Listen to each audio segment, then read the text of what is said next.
Hi guys, welcome back to Jeevana 360 YouTube channel. ಇಂದು ನಾನು lemon chicken ಹೆಂಗೆ ಮಾಡೋಣ ಅಂತ ತೋರಿಸ್ಕೊಡ್ತಿದ್ದೀನಿ, ಬನ್ನಿ. ಲೆಮನ್ ಚಿಕನ್ ಮಾಡೋದಕ್ಕೆ ಏನೇನು ಬೇಕಂತ ನೋಡೋಣ ಬನ್ನಿ. ಮೊದಲು ಈರುಳ್ಳಿನ ಸಣ್ಣ ಸಣ್ಣಕ್ಕೆ ಹಚ್ಕೊಂಡಿದ್ವಿ, ಒಂದು ಟೊಮೆಟೊನ ಸಣ್ಣಕ್ಕೆ ಹಚ್ಚಿಕೊಂಡಿದ್ವಿ, ಒಂದು 6 ಹಸಿಮೆಣ್ಸಿಕಾಯಿನ ಉದ್ದುದ್ದು ಕಟ್ ಮಾಡಿಕೊಂಡಿದ್ವಿ.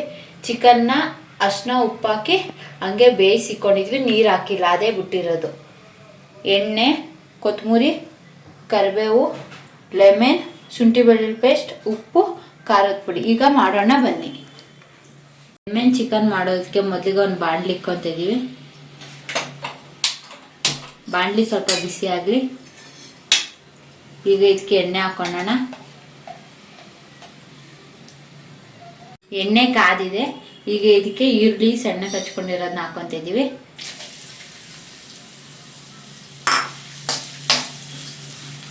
ಕರಿಬೇವು ಹಾಕೊಳ್ಳೋಣ. ಹಸಿಮೆಣ್ಸಿಕಾಯಿ ಉದ್ದುದಕ್ಕೆ ಮಾಡ್ಕೊಂಡಿರೋದನ್ನ ಹಾಕೊಂತಿದ್ವಿ. ಈಗ ಇದನ್ನ ಚೆನ್ನಾಗಿ ಫ್ರೈ ಮಾಡ್ಕೊಳ್ಳೋಣ. ಈರುಳ್ಳಿ ಫ್ರೈ ಆಗಿದೆ, ರೆಡ್ ಆಗಿದೆ. ಈಗ ಇದಕ್ಕೆ ಶುಂಠಿ ಬೆಳ್ಳುಳ್ಳಿ ಪೇಸ್ಟ್ 1 ಸ್ಪೂನ್ ಹಾಕೊತಿದ್ದೀವಿ.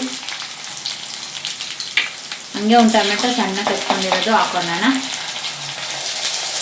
ಈರುಳ್ಳಿ ಜೊತೆಗೆ ಇದನ್ನ ಚೆನ್ನಾಗಿ ಫ್ರೈ ಮಾಡೋಣ. ಈಗ ಇದಕ್ಕೆ ಕೊತ್ತಂಬರಿ ಸೊಪ್ಪು ಹಾಕೊಳ್ಳೋಣ. ಅದನ್ನ ಚೆನ್ನಾಗಿ ಮಿಕ್ಸ್ ಮಾಡ್ಕೊಳ್ಳೋಣ.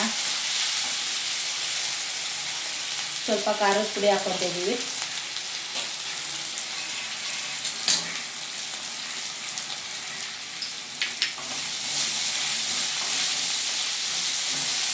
ಈಗ ಚೆನ್ನಾಗಿ ಫ್ರೈ ಮಾಡ್ಕೊಳ್ಳೋಣ.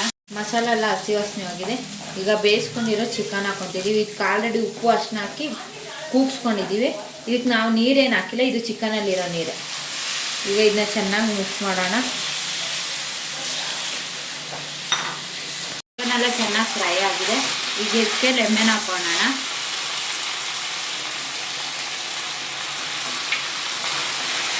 ಈಗ ಚೆನ್ನಾಗಿ ಮಿಕ್ಸ್ ಮಾಡೋಣ. ಚಿಕನ್ ರೆಡಿ ಆಗಿದೆ. ಇದನ್ನ ಕ್ವಿಕ್ಕಾಗಿ ಮಾಡ್ಕೋಬೋದು, ಈಸಿಯಾಗಿ. ಯಾವುದೇ ಜಾಸ್ತಿ ಮಸಾಲನೂ ಇಲ್ಲ. ಇವಾಗ ಇದಕ್ಕೆ ಸ್ವಲ್ಪ ಕೊತ್ತಂಬರಿ ಸೊಪ್ಪು ಹಾಕೋಣ. ಈಗ ಚೆನ್ನಾಗಿ ಮಿಕ್ಸ್ ಮಾಡೋಣ. ಈ ವಿಡಿಯೋ ನಿಮ್ಗೆ ಇಷ್ಟವಾಗಿದ್ದಲ್ಲಿ ಲೈಕ್ ಮಾಡಿ, ಕಮೆಂಟ್ ಮಾಡಿ, ಶೇರ್ ಮಾಡಿ. ಇನ್ನೂ ಹೆಚ್ಚಿನ ವಿಡಿಯೋಗೆ ಸಬ್ಸ್ಕ್ರೈಬ್ ಮಾಡಿ. ಧನ್ಯವಾದಗಳು.